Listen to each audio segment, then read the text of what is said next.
ಶ್ರೀರಾಮಕೃಷ್ಣ ವಚನವೇದ ಶ್ರೀರಾಮಕೃಷ್ಣರು ಮತ್ತು ವಿಜಯ ಗೋಸ್ವಾಮಿ ಎಂಬ 7ನೇ ಅಧ್ಯಾಯದ ಮುಂದುವರೆದ ಭಾಗ. ಪ್ರಾಪಂಚಿಕರನ್ನು ಹೆಗ್ಗಣ ನುಂಗಲು ಪ್ರಯತ್ನಿಸಿದ ಹಾವಿಗೆ ಹೋಲಿಸಬಹುದು. ಅದು ಅದನ್ನು ನುಂಗಲು ಆಗದು, ಬಿಡಲು ಆಗದು. ಅಮಟೆ ಕಾಯಿಯಲ್ಲಿ ಕೇವಲ ಸಿಪ್ಪೆ ಬೀಜ ಮಾತ್ರ ಇರುವ ಹಾಗೆ ಈ ಸಂಸಾರದಲ್ಲಿ ಯಾವ ಸಾರವೂ ಇಲ್ಲ ಎಂಬುದಾಗಿ ಬದ್ಧ ಜೀವರಿಗೆ ತೋರಬಹುದು. ಆದರೂ ಅವರು ಅದನ್ನು ಬಿಡಲಾರರು.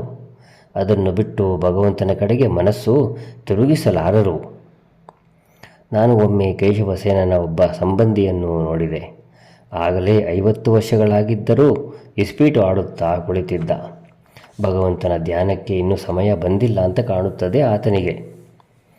ಬದ್ಧ ಜೀವರಿಗೆ ಇನ್ನೊಂದು ಸ್ವಭಾವ ಇದೆ.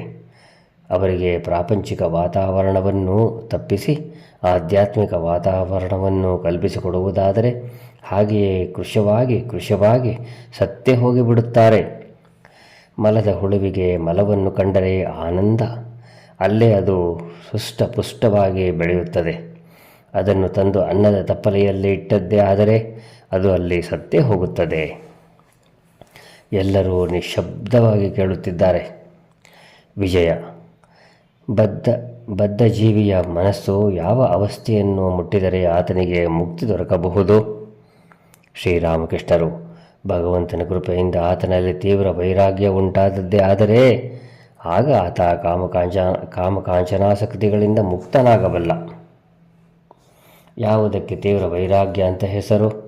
ಮಂದ ವೈರಾಗ್ಯವಿರುವವನು ಹೇಳುತ್ತಾನೆ, ಎಲ್ಲ ಸಕಾಲಕ್ಕೆ ನಿಧಾನವಾಗಿ ಬರಲಿ.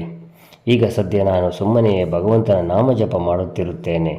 ಆದರೆ ಯಾರಲ್ಲಿ ತೀವ್ರ ವೈರಾಗ್ಯ ಉಂಟಾಗಿದೆಯೋ ಆತ ಹೇಗೆ ತಾಯಿ ತನ್ನ ಮಗುವಿಗಾಗಿ ವ್ಯಾಕುಲಲಾಗಿರುತ್ತಾಳೋ ಹಾಗೆಯೇ ಭಗವಂತನಿಗಾಗಿ ಬಹಳವಾಗಿ ವ್ಯಾಕುಲ ಪಡುತ್ತಿರುತ್ತಾನೆ.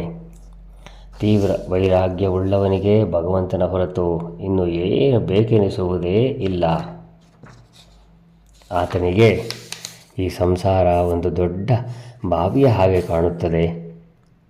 ಅನ್ನಿಸುತ್ತದೆ, ಇದರಲ್ಲಿ ಮುಳುಗಿ ಹೋಗಿಬಿಡುತ್ತೇನಲ್ಲ ಎಂಬುದಾಗಿ. ಸ್ವಬಾಂಧವರು ಕಾಳಸರ್ಪಗಳ ಹಾಗೆ ಕಂಡುಬರುತ್ತಾರೆ. ಅವರಿಂದ ತಪ್ಪಿಸಿಕೊಂಡು ಓಡಿ ಹೋಗಲು ಇಚ್ಛೆಯಾಗುತ್ತದೆ.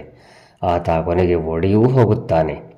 ಮನೆಯಲ್ಲಿ ಸುವ್ಯವಸ್ಥೆ ಮಾಡಿಬಿಟ್ಟು ಬಳಿಕ ಭಗವತ್ ಚಿಂತನೆ ಮಾಡೋಣ ಎಂದು ಆತ ಎಂದಿಗೂ ಯೋಚಿಸುವುದೇ ಇಲ್ಲ. ಆಂತರ್ಯದಲ್ಲಿ ಆತನಿಗೆ ಒಳ್ಳೆ ಬಲ ಇದೆ. ಜೈ ರಾಮಕೃಷ್ಣ.